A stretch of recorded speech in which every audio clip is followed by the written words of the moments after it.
ଶରୀରରେ ସର୍ବଦା ଜୈବ ରାସାୟନିକ ପ୍ରକ୍ରିୟା ଅହରହ ଚାଲିଥାଏ।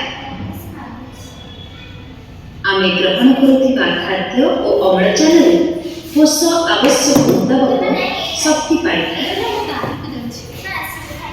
ଶରୀରରେ ହେଉଥିବା ବିଭିନ୍ନ ଚୟାପଚୟ ପ୍ରକ୍ରିୟାରୁ ଯେଉଁ ବର୍ଜ୍ୟବସ୍ତୁ ଜାତ ହେଉଥାଏ ତାହା ଶରୀର ପାଇଁ ଅଦରକାରୀ ଓ ହାନିକାରକ। ଏହି ବର୍ଜ୍ୟବସ୍ତୁ ଶରୀରରୁ ନିଷ୍କାସିତ ହେବା ନିତ୍ୟାନ୍ତ ଆବଶ୍ୟକ। ଯେଉଁ ପ୍ରକ୍ରିୟାରେ ଶରୀରରୁ ଯବକ୍ଷାରୀୟ ବର୍ଜ୍ୟବସ୍ତୁ ନିଷ୍କାସନ ହୁଏ ସେହି ପ୍ରକ୍ରିୟାକୁ ରେଚନ କୁହାଯାଏ।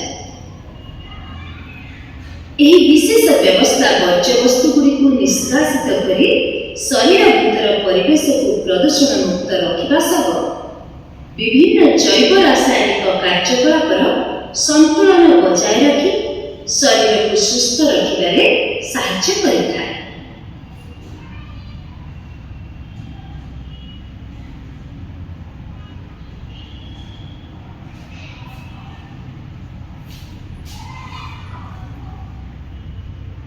मेरुदंडी प्राणीमानक यकृତରେ एमोनिया सह अंगारकाम्लर रासायनिक संयोग हुई यूरिया तैयारी होता है।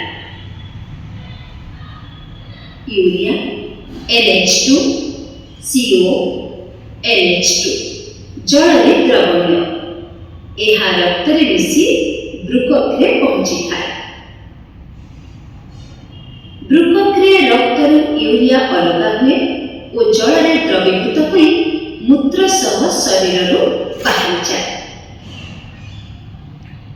पतंग और सरीसृप मान शरीर में एमोनिया यूरिक एसिड तैयारी होता है।